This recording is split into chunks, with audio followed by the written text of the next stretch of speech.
दोस्तों आज हम लोग 3 स्टॉक्स देखने वाले हैं और तीनों स्टॉक में जो सबसे पहला स्टॉक रहेगा वो टाटा पावर, दूसरा टाटा मोटर और तीसरा अदानी पावर। जी हाँ दोस्तों, तीनों स्टॉक का एनालिसिस करने की कोशिश करेंगे और तीनों स्टॉक में हम लोग देखेंगे कि अगर हमें फ्रेश बाइंग करना हो तो हम कहाँ पर बाई करेंगे और हमारा सपोर्ट रेजिस्टेंस कहाँ पर होगा। तो एक एक स्टॉक के ऊपर आते हैं दोस्तों और समझने की कोशिश करते हैं। अगर हमने ऑलरेडी बाई करके रखा हुआ है तो क्या हमें निकल जाना चाहिए या होल्ड करना चाहिए, एवरेजिंग कहाँ पर करेंगे, इन सब के बारे में पूरा का पूरा इस वीडियो में डिस्कशन करने वाले हैं दोस्तों। तो पूरी की पूरी हमारे पास तीनों ऐसे मल्टी बैगर स्टॉक है जिसका एनालिसिस करने की कोशिश करेंगे दोस्तों। अगर हम टाटा पावर की बात करें और टाटा पावर में हम एक मंथ का चार्ट लगाएं, ये देखिए वन मंथ का चार्ट है और 1 मंथ के चार्ट पे हमें ये दिख रहा है दोस्तों कि ये स्टॉक अभी भी यहाँ पर बुल रन में है। क्योंकि यहाँ पर आप देखेंगे जब स्टॉक नीचे से ऊपर की साइड में निकला, यहाँ पर वो एक ब्रेकआउट था, इस ब्रेकआउट के बाद से जब ऊपर निकला तो मंथली चार्ट पे हमें ये दिख रहा है कि यहाँ पर एक साइड बेस जोन पर आकर के रुका हुआ है। अब फिर दोबारा जब जिस दिन इसको ब्रेक करेगा फिर ऊपर की साइड में जाएगा। लेकिन ये तो हो गया जो लोग लंबी अवधि के लिए बाई करके रखे हुए हैं उनके लिए। तो यहाँ पर हम लोग आएंगे वन डे के चार्ट के ऊपर और वन डे चार्ट पैटर्न के ऊपर। तो वन डे चार्ट पैटर्न पे हम यहाँ पर देखेंगे दोस्तों कि जैसा कि हमने सबसे पहले इसका ट्रेंड आइडेंटिफाई किया कि मंथली चार्ट के ऊपर, और मंथली चार्ट में हमें ये देखा कि ये ट्रेंड जो है अभी भी बुलिश है। लेकिन अगर हम यहाँ पर डेली चार्ट पैटर्न के ऊपर आएँ तो डेली चार्ट पैटर्न के ऊपर हमें ये दिख रहा है कि ये स्टॉक एक इसी जोन में घूम रहा है फ्रेंड्स। और इसमें जब टाटा मोटर जिस तरह से मार्केट गिर रही है, टाटा पावर जब मार्केट गिर रही है तो मार्केट गिरने में जो आपके सामने यहाँ पर ये गिरावट दिख रही है, इस गिरावट में आप देखेंगे तो यहाँ पर कोई भी एक ऐसी बड़ी वॉल्यूम रेड वाली नहीं बनी है ताकि जिससे हम लोग ये समझ करके ये समझे कि हाँ इसमें और सेल ऑफ हो सकता है। वैसे जब मार्केट गिर रही है तो थोड़ा बहुत और गिरावट तो आ सकता है, ये बात अलग है, लेकिन इसमें ऐसा कोई वॉल्यूम नहीं है जिससे ऐसा लगे कि जो लोग नीचे की साइड में बाई करके रखे हुए हैं टाटा पावर को वो लोग निकल रहे हैं। तो यहाँ पर तो हमारा कॉन्सेप्ट क्लियर हो गया कि जो लोग भी इस स्टॉक में इन्वेस्टेड हैं नीचे के लेवल पे वो लोग अभी भी इस स्टॉक में पड़े हुए हैं। तो दोस्तों अब हम बात कर लेते हैं कि हमें कौन से लेवल पर एक फ्रेश बाइंग करना चाहिए। अगर हम लोगों ने यहाँ पर नीचे की साइड में एक सपोर्ट लगा करके रखे हुए हैं और सपोर्ट है 202 रुपये का, और वहीं हम ऊपर की साइड की बात करें तो 256 का हमारे पास एक रेजिस्टेंस है, सपोर्ट रेजिस्टेंस। तो दोस्तों अगर आप फ्रेश बाइंग करना चाहते हैं तो कभी जब भी इस भाव पर 200 के पास जब भी आता है तो हमें अगर स्टॉक में 100 रुपये सपोज लगाने हैं तो यहाँ पर हम कितना लगाएंगे, 30 रुपये लगाएंगे और हमारे पास 70 रुपया और रहेगा। सपोज अगर इस बॉक्स को नीचे की साइड में ब्रेक कर दिया तो फिर एवरेजिंग करने के लिए। लेकिन अगर क्या होगा, अगर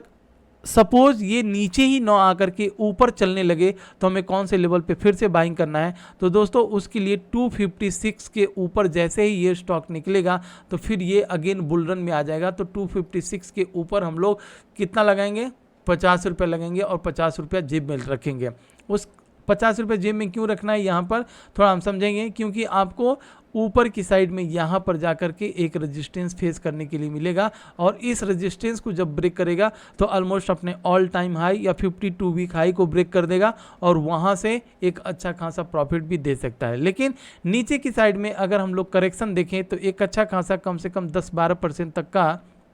यहाँ पर करेक्शन हो चुका है। और अगर 15 से 20% तक का करेक्शन यहाँ पर नीचे की साइड में दे दोस्तों, कोई भी जो मल्टी बैगर स्टॉक हो या फंडामेंटल स्ट्रॉन्ग कंपनी हो, 15 से 20% तक का अगर गिरावट दे या करेक्शन दे तो वहाँ पर आंख बंद करके 50 रुपये हमें अपने 100 रुपये के लगा देने हैं, बाकी 50 रुपये रखना है ताकि अगर वो उसमें या जिस तरह से ग्लोबल सिनारियो जो है वो गड़बड़ चल रहा है ताकि अगर यही स्टॉक और नीचे चला जाए तो 50 रुपये और डालेंगे, लेकिन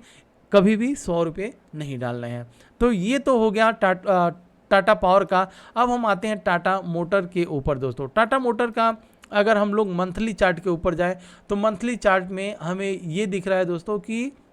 यहाँ पर सबसे पहले हम लोग ट्रेंड को आइडेंटिफाई करेंगे और आइडेंटिफाई करके फिर छोटे टाइम फ्रेम पर चलेंगे। दोस्तों अगर हम यहाँ पर देखें तो ये भी एक ऐसा जोन था जहाँ पर टाटा मोटर ने कई दिनों तक कंसोलिडेट किया। मतलब अगर आप देखें महीने का देखें तो 1 2 3 4 5 6 7 महीने तक एक ही जोन में टाटा मोटर घूमा था।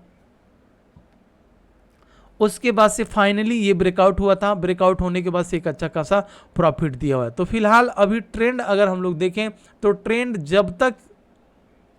इस सपोर्ट को नीचे की साइड में ब्रेक ना कर दे तब तक ट्रेंड पॉजिटिव में ही रहेगा। तो चलिए अब छोटे टाइम फ्रेम पर देख लेते हैं, क्योंकि बड़े टाइम फ्रेम पर हम लोगों ने देखा कि अभी भी इसका ट्रेंड जो है अप ट्रेंड में ही है टाटा मोटर। तो हमें फ्रेश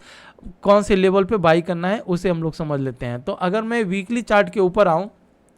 तो वीकली चार्ट पे हमें यहाँ पर एक बहुत बड़ा सपोर्ट देखने के लिए मिल रहा है, और वो हमारे पास सपोर्ट कौन सा है, यहाँ पर एक सपोर्ट रहेगा। सपोर्ट है 351 का। अब सवाल ये उठता है कि 351 जो सपोर्ट है ये सपोर्ट इस गिरावट में देखने के लिए मिलेगा कि नहीं मिलेगा, क्योंकि यहाँ पर एक डिमांड जोन आएगा, और जैसे ही इस डिमांड जोन पर आता है दोस्तों तो बहुत से लोग स्टॉक को, जो बड़े बड़े इन्वेस्टर हैं वो अच्छे अच्छे स्टॉक पर निशाना लगा करके रखते हैं दोस्तों। उनका ये मानना होता है कि मैं इसमें जब तक अगर ये गिरावट हो रही है, जब तक अपने डिमांड जोन पर नहीं आता है तब तक मैं इसे बाई नहीं करूंगा। और जिस दिन भी इस जोन पर आता है फ्रेंड्स तो उस दिन वो लोग, वही इन्वेस्टर यहाँ पर बाई करते हैं, और बाई करने के बाद से आप जब किसी भी स्टॉक का एनालिसिस करेंगे दोस्तों, उसके प्रीवियस डेटा जब निकालेंगे तो आपको ऐसे बहुत सारे पैटर्न मिल जाएंगे, और आपको दिखेगा कि हाँ यहाँ पर एक ये डिमांड जोन था, और डिमांड जोन से ही ये स्टॉक वाकई में ऊपर की साइड में भागा हुआ है। तो जो बड़े इन्वेस्टर होते हैं वो वाकई में डिमांड जोन का इंतजार करते हैं, और जैसे ही डिमांड जोन पर स्टॉक आता है वो लोग बाई करते हैं, और वहाँ से वही स्टॉक ऊपर की साइड में निकलता है। तो टाटा मोटर की अगर हम बात करें तो टाटा मोटर जो लोग ऑलरेडी बाई करके नीचे के लेवल पर बाई करके रखे हुए हैं दोस्तों, मुझे ऐसा नहीं लगता कि उनको निकलना चाहिए, उन्हें इंतज़ार करना चाहिए। और जो लोग ऊपर के लेवल पर बाई करके रखे हुए, मान लीजिए इस लेवल पर उनकी बाइंग है, तो अगर उनको एवरेजिंग करना हो तो जैसे ही अपने डिमांड जोन 350 के पास आता है तो यहाँ पर 50 रुपये और डाल करके बैठ जाना चाहिए। और सपोज यहाँ से भी अगर नीचे की साइड में गिरता है तो दोस्तों मुझे ऐसा नहीं लगता कि फिर ये दोबारा जो है इस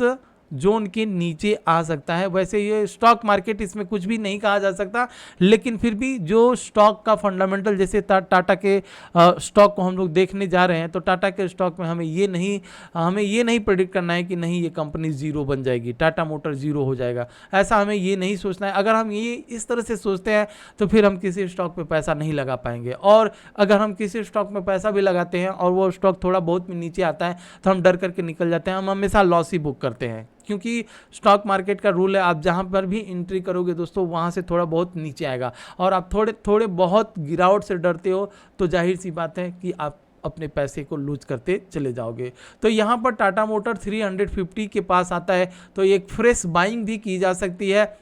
लेकिन जो लोग चाहते हैं कि जब तक ये नीचे गिर रहा है तब तक हम लोग इसे वेट एंड वॉच लिस्ट में रखेंगे, और जब मार्केट का कंडीशन, ग्लोबली कंडीशन सब कुछ ठीक होगा तब हम बाई करेंगे। तो उनके लिए तो दोस्तों जब एक ट्रेंड, मान लीजिए यहाँ पर, फिर उनको ये देखना होगा कि यहाँ पर एक हाई बना, उसके बाद से लो बना, फिर हाई बना, फिर लो बना, मतलब प्रीवियस हायर लो को, यहाँ पर हायर लो को ये तोड़ दिया। तोड़ने के बाद से फिर दोबारा यहाँ पर एक लोअर लो बना, सपोज लोअर लो बना। अब लोअर लो को यहाँ पर ब्रेक करने की कोशिश की, ब्रेक नहीं किया, अभी भी उसके ऊपर ही है दोस्तों। तो यहाँ पर हमें एक सपोर्ट लगाना है, इस तरह से एक हमारे पास सपोर्ट रहेगा, और ऊपर की साइड में इसी का एक रेजिस्टेंस रहेगा। तो अगर हम इसे प्राइस वाइज लगा लें तो प्राइस वाइज में हम देखेंगे, एक 2 लगा लेते हैं, ठीक है, और यहाँ पर निकाल देते हैं। तो दोस्तों अब हम ये देखेंगे कि 455 के ऊपर फ्रेश बाइंग होगी। जो लोग ये चाहते हैं कि जब मार्केट का सिनारियो ठीक हो और वो प्राइस ऊपर जाए, तो 455 के ऊपर एक ब्रेकआउट होगा और इस ब्रेकआउट में एक अच्छा खासा मोमेंटम दे सकता है। वहीं नीचे की बात करें तो नीचे हमारे पास 395 का 395 एक बहुत बड़ा सपोर्ट है, तो इसके ऊपर टाटा मोटर के ऊपर फोकस जरूर रखिएगा दोस्तों। और अगर हम बात करें अदानी पावर की, तो अदानी पावर दोस्तों इसमें प्रेडिक्शन सारा फेल ही होता है, क्योंकि स्टॉक गिरते गिरते कब ऊपर निकल जाएगा या ऊपर जाते जाते कब नीचे गिर जाएगा, ये सब आप ये समझ लीजिए कि इसमें आपको पैसे लगाने हैं तो बस कहीं भी लगा करके छोड़ दीजिए और आप देखेंगे 1-2 महीने के बाद से आपको प्रॉफिट मिलना चालू हो जाएगा। फ्रेंड्स, हम अगर बात करें इस कंपनी ने यहाँ पर हाई ऑलमोस्ट देख लेते हैं, हाई कहाँ का बनाया, ओरिजिन देखिए ऑलमोस्ट इस कंपनी ने हाई बनाया 312 रुपये का और फिलहाल अभी 254 रुपये इसका प्राइस चल रहा है। और लो इस कंपनी ने अभी रिसेंटली लो बनाया था यहाँ पर, तो इसको हम लोग एक बार मार्क कर लेते हैं। ठीक है, एक बार इसको मार्क कर लेते हैं। अब चलिए इस मार्क से हमें करना क्या है, हमें ये देखना है कि कोई भी अच्छी कंपनी अगर है और अपने ऊपर के लेवल से जो हाई बनाता है, यहाँ पर अगर हाई बनाया और हाई बना करके 20% या 15% तक का अगर करेक्शन नीचे की साइड में हो जाए तो दोस्तों एक अच्छा रिवर्सल माना जाता है, मतलब अब यहाँ से स्टॉक में फिर बुल रन पकड़ सकता है। लेकिन अब हमें ध्यान देना है, अब हम आएंगे थोड़े से छोटे चार्ट फ्रेम पर और वहाँ पर समझने की कोशिश करते हैं। तो वन डे के चार्ट पैटर्न पर आएंगे और वन डे के चार्ट पैटर्न पे देखिए इसमें हो क्या रहा है वही हम लोग समझेंगे। दोस्तों देखिए जब ये स्टॉक नीचे गिरा था, नीचे गिरने के बाद से ऊपर भी गया, तो ऊपर से फिर ये नीचे भी आया, तो जब तक ये अपने यहाँ पर, इसको हम लोग क्या बोलेंगे, हायर लो, जब तक इस हायर लो को ये ब्रेक नहीं करता है तब तक ये स्टॉक बुल रन में रहेगा। तो हायर लो का वो कौन सा प्राइस है एक बार हम लोग यहाँ पर समझ लेते हैं। हायर लो में अगर हम लोग सही से लगाएं, एक मिनट दीजिएगा, और इसे हम लोग यहाँ पर निकाल देते हैं। ठीक है, देखिए हायर लो और हायर, देखिए हायर लो और लोअर लो लोअर हाई, इसे आपको अगर आप थोड़ा बहुत भी समझते हैं टेक्निकल एनालिसिस तो आपको पता होगा दोस्तों। देखिए हायर लो मतलब कोई भी स्टॉक जब ऊपर जाता है तो ये एक हाई बनाएगा, उसके बाद से नीचे आता है और फिर यहाँ पर हायर लो बनता है और फिर स्टॉक ऊपर जाता है। तो जब ये अपने हाई प्राइस को यहाँ पर ब्रेक करता है तो फिर इसे हायर हाई कहा जाता है। और फिर जब ये नीचे आएगा तो नीचे आने के कंडीशन में जो ये हाई बना हुआ है इस हाई को यहाँ पर ब्रेक नहीं करना चाहिए, फिर यहाँ पर ऊपर जाना चाहिए, तो ये हायर लो हो जाता है और फिर एक दूसरा यहाँ पर हायर हाई बन जाता है। उसी तरह से जब कोई स्टॉक नीचे गिरता है तो नीचे गिरने के बाद से ये एक हाई रहता है और यहाँ पर एक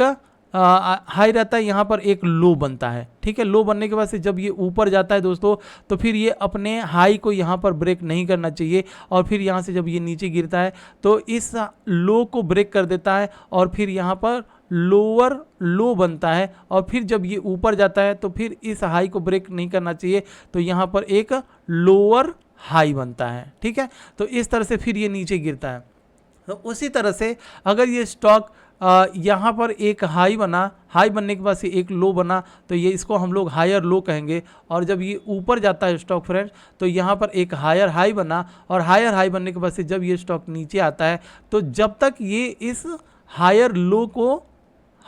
को जब तक ये ब्रेक नहीं करता है तब तक ये पॉजिटिव ट्रेंड में रहेगा। अब यही हमें ध्यान देना है कि इस गिरावट में जिस दिन 213 को ब्रेक करता है और हमारा बाइंग रेंज यहाँ पर है 150 के पास, तो यहाँ पर हम लोग सोच सकते हैं कि हाँ हमें इस स्टॉक से प्रॉफिट बुक करना है कि नहीं करना है, वो आपके ऊपर डिपेंड करता है। लेकिन 213 अगर तोड़ता है दोस्तों तो बहुत तेज़ी से और इसमें नीचे की साइड में गिरावट हो सकती है। तो 213 के ऊपर जब तक है तब तक हम लोगों को, अब इसमें सवाल ये उठता है कि अगर इसके ऊपर सस्टेन करता है या यहीं पर साइडवेज हो जाता है तो हमें क्या करना चाहिए। दोस्तों यहाँ पर अगर हमें 100 रुपये लगाने हैं तो 50 रुपये ही हम लगाएंगे, कभी भी हम अपने 100 रुपये का रिस्क नहीं लेंगे। तो जिस दिन ये अपने हायर लो को सपोर्ट लेकर के ऊपर जाने में कामयाब हो जाता है दोस्तों, तो एक अच्छा खासा प्रॉफिट और ये अपने ऑल टाइम हाई को भी ब्रेक कर सकता है। तो इस तरह से हमें किसी भी स्टॉक में एनालिसिस करना है, और एनालिसिस अगर हम करते हैं तो हमें यही समझना होता है कि अगर कोई भी स्टॉक एक बहुत बड़ा हाई बना चुका है, और हाई बनाने के बाद से जब 10 से 15% या 20%, मैक्सिमम 20% मान करके चलिए, 20% तक का अगर करेक्शन दे देता है, तब हमें धीरे धीरे अपने 100 रुपये में से 20%, 25% जो है इन्वेस्टिंग चालू कर देना चाहिए। तो ये हो गया दोस्तों तीनों स्टॉक के ऊपर, टाटा मोटर, टाटा पावर और अदानी पावर, इन तीनों स्टॉक का हम लोगों ने डीप एनालिसिस किया। अगर आपको ये वीडियो अच्छी लगी प्लीज़ लाइक, शेयर और सब्सक्राइब जरूर कीजिएगा। टेलीग्राम ज्वाइन करना है, लिंक डिस्क्रिप्शन बॉक्स में है, ज्वाइन जरूर कीजिएगा फ्रेंड्स। वहाँ पर मैं अपने लाइव लेवल्स के कॉल्स देता हूँ। तो जय हिंद फ्रेंड्स, मिलते हैं नेक्स्ट वीडियो में।